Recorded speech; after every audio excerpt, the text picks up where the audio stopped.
The old factory stood like a sentinel on the outskirts of town, its rusted frame silhouetted against a moonlit sky.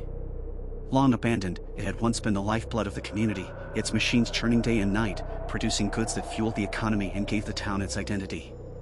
Now, it was little more than a husk, a crumbling relic of a forgotten era.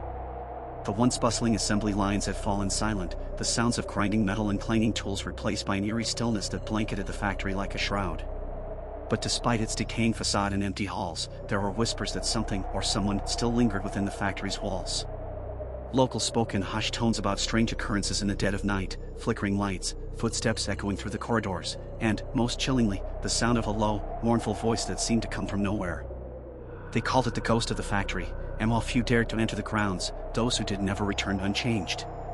It was the kind of place that beckoned to those who were curious or reckless enough to seek the truth. And tonight, as I stood before the rusted gates, staring up at the towering smokestacks that loomed overhead like skeletal fingers reaching for the sky, I wondered if I was one of those people. Armed with nothing but a flashlight and a camera, I had come to explore the factory, to see for myself if the stories were true.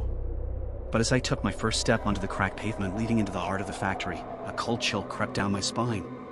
The air felt heavy, thick with a sense of foreboding that seemed to press down on me with every step. The wind whistled through the broken windows, and somewhere in the distance, I thought I heard the faint sound of metal scraping against metal. I paused, listening intently, but the sound had vanished, leaving behind only the oppressive silence. As I continued onward, the factory loomed closer, its shadow swallowing me whole. I had no idea what awaited me inside, but one thing was certain. I was not alone.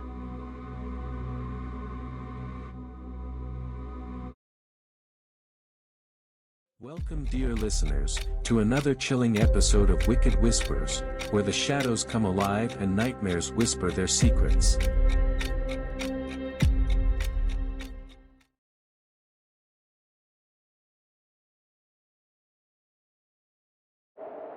In its heyday, the factory had been a symbol of progress and prosperity. Built in the early 1900s, it was one of the largest manufacturers in the region, employing hundreds of workers from the surrounding towns. It produced everything from steel components to heavy machinery, and for decades, it was the beating heart of the local economy. Families relied on the factory for their livelihoods, and its towering chimneys spewed smoke into the sky, a testament to the town's industrial might. But with progress came hardship. The factory was a dangerous place to work, and accidents were common. Men lost fingers, limbs, and sometimes their lives in the unforgiving machinery that powered the production lines. There were stories of workers being crushed beneath heavy equipment, of fires that swept through the factory, and of a series of deadly explosions that claimed the lives of dozens. Despite the tragedies, the factory continued to operate, its doors never closing, its machines never stopping. But the factory's prosperity would not last forever. By the late 20th century, changing economic conditions and the rise of automation rendered many of its operations obsolete. The once thriving workforce dwindled, and by the 1980s, the factory had closed its doors for good. It was left to rot, a sprawling monument to a bygone era, its machines gathering dust, its walls slowly crumbling into ruin. But even after the workers left, something else seemed to remain behind. Over the years, reports of strange occurrences began to surface. Night guards stationed to protect the property spoke of seeing shadowy figures moving through the empty corridors, hearing the sound of distant voices, and feeling an overwhelming sense of dread. Some refused to continue their shifts, claiming that the factory was haunted by the restless spirits of those who had died there. As the years passed, the factory became a place of fear, its reputation growing darker with each passing decade. Those who ventured too close spoke of an oppressive energy that seemed to cling to the air, of strange lights flickering in the windows late at night, and of a ghostly figure that roamed the factory's upper floors. One of the most persistent and terrifying stories to come out of the abandoned factory centers around the boiler room, a vast, cavernous space filled with rusted machinery and tangled pipes. It was in this very room that some of the factory's most tragic accidents had occurred, including a massive explosion in 1932 that claimed the lives of several workers. According to local legend, the ghost of one of those workers, a man named Joseph Hartman, still haunts the boiler room to this day.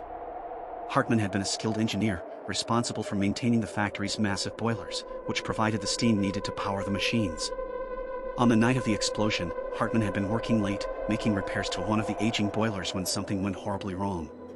The explosion rocked the entire factory, killing Hartman and several other workers instantly. In the years that followed, strange occurrences were reported in the boiler room. Workers claimed to hear the sound of footsteps echoing through the space when no one was there, and the temperature in the room would often drop suddenly, even in the heat of summer. Some said they saw the shadowy figure of a man moving among the machinery, his form flickering in and out of view like a mirage. The most unsettling reports came from those who ventured into the boiler room alone. Several people claimed to have felt a sudden pressure on their chests, as though something unseen was pressing down on them, making it difficult to breathe. Others reported hearing the sound of labored breathing or the faint whisper of a voice, calling out for help. But perhaps the most chilling encounter came from a former security guard who worked at the factory in the 1990s. The guard, who wished to remain anonymous, recounted his experience one night while patrolling the factory. He had been walking through the boiler room when he felt an overwhelming sense of dread wash over him. As he turned to leave, he heard a loud clang, as though something had struck one of the old boilers. When he turned back, he saw the figure of a man standing in the shadows, his face obscured but his form unmistakable. The figure began to move toward him, and the guard, frozen in fear, could only watch as the apparition drew closer. Suddenly, the figure vanished, leaving behind only the faint sound of a whisper. The guard quit his job the next day, refusing to ever set foot in the factory again.